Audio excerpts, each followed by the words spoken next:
వర్షాకాలంలో మనకు వర్షాలు అధికంగా కురుస్తాయి.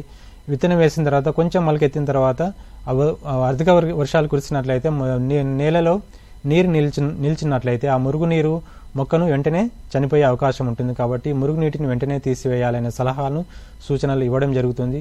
అలాగే బెట్ట పరిస్థితులు ఉన్నప్పుడు ఏ విధమైన సలహాలు సూచనలు పాటించాలి అనేది చూసుకున్నట్లయితే, బెట్ట పరిస్థితులు ఉన్నప్పుడు నేలలో పోషకాలు ఉన్నా కూడా నేలలో తేమ లభ్యం కాకపోవడం వల్ల నేలలో ఉండే పోషకాలను మొక్క తీసుకోలేదు. అటువంటి సమయంలో మొక్క వడలిపోయే అవకాశం ఉంటుంది. కాబట్టి పైపాటుగా ద్రవ రూపంలో ఉండే రసాయన ఎరువులను పిచికారీ చేసి మొక్కలను కాపాడుకోవాలి.